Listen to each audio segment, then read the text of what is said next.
Are there specific trends in your industries that you think are interesting, notable, maybe not well understood? I don't know if it's unique to India, but maybe more so into the emerging markets. Not something that we're used to here, especially in the U.S. or in Europe, is branded building materials, which is a common thing, which is really funny. So picture like Brad Pitt or George Clooney holding like a PVC pipe in like a really dramatic fashion, or something along those lines. Like, I mean, these were really high profile kind of branded positions of pipes, switch gears, like stuff that you would just like genuinely never think about. With big time Bollywood actors as the brand ambassador. Yeah, exactly. But it goes back to that comment I just made about there being a big unorganized sector. Purchasing behavior is different in India.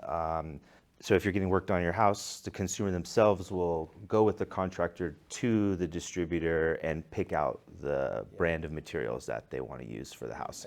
Some of that came from experience, just having bad experiences with low quality stuff from the unorganized sector. So people making very low quality PVC pipe that maybe doesn't last for very long or breaks, whatever the issue, just low quality stuff. And that kind of conditioned people to purchase differently. And honestly, that's the growth rate that we're seeing. It's Exactly. like taking share from this what you call this unorganized sector, these mom and pop operators that don't make things to the right level of quality, and the consumer's getting richer. And building on this idea of underappreciated opportunities in India, I think one of the things always I keep an eye on is the idea of how low penetration is of many things, right? That you have to take a very long view. We've been holders of bank like HDFC for a very long time because mortgages were very, they weren't fashionable in India. People bought houses for cash for a very long time. When I was growing up, you first saved the money throughout your life and bought your home at age 50 or age 60. So in the last 25 years, mortgage penetration has been a big story for banks because that's been their growth story. That's how they've, that's where they've lent money or consumer loans, people buying cars and scooters. And what I see now is that, that's the same thing for life insurance, for example, to pick a completely different industry.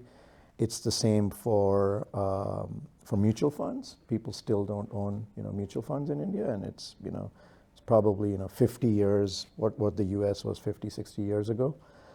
So I think keeping an eye on penetration rates and how even if it never gets to the penetration rate of the West or just goes to where China is today, that's like a 10 or 20 year growth story, right? And it coincides with the roughly 20 years or so of what we have with the demographic dividend being in place in India.